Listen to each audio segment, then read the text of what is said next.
Andhra Pradesh deputy CM Pawan Kalyan పెద్ద మనసుతో ఓ సమస్యను పరిష్కరించారు.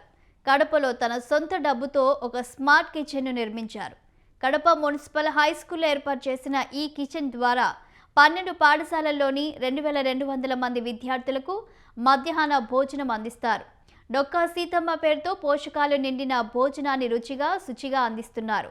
ఈ స్మార్ట్ కిచెన్ దేశానికే ఆదర్శంగా నిలుస్తుందని పవన్ కళ్యాణ్ అన్నారు.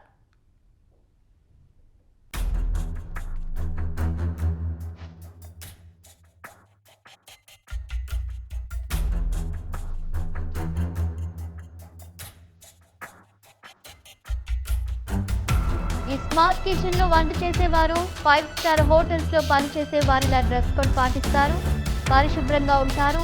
ఈ కిచెన్ లో వంట చేయడానికి స్మార్ట్ టెక్నాలజీని ఉపయోగిస్తున్నారు. ఈ కిచెన్ లో ఫ్రిడ్జ్లు, ఓవెన్లు, కుక్కర్లు అన్ని ఇంటిగ్రేటెడ్ సిస్టమ్స్ తో పనిచేస్తాయి. ఇక్కడి నుంచి భోజనం రవాణా చేసే వాహనాలను కూడా స్మార్ట్ ఫోన్ ద్వారా ట్రాక్ చేయొచ్చు.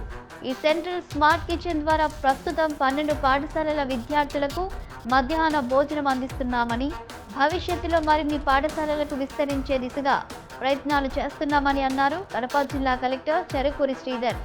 ఈ స్మార్ట్ కిచెన్ ద్వారా డొక్కా సీతమ్మ పేరుతో పోషకాలు నిండిన భోజనాన్ని రుచిగా, శుచిగా అందిస్తున్నామన్నారు.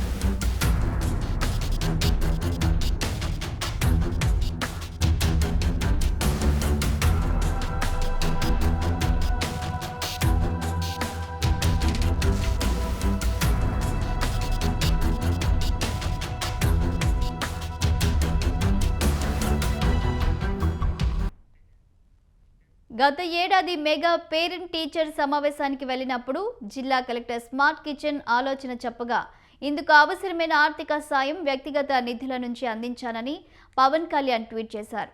ఇప్పుడు స్మార్ట్ కిచెన్ సిద్ధమైందన్నారు. 12 పాఠశాలలకు ఆహారం సిద్ధమవుతుందని పవన్ చెప్పారు. ఈ కిచెన్ ఆదర్శంగా నిలుస్తుందని ఉప ముఖ్యమంత్రి పవన్ కళ్యాణ్ పేర్కొన్నారు.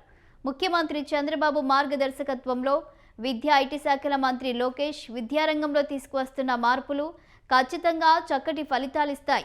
మెగా పేరెంట్ టీచర్ సమావేశాలు ప్రభుత్వ పాఠశాలల్లో మెరుగవుతున్న ప్రమాణాలను తెలియజేస్తున్నాయి.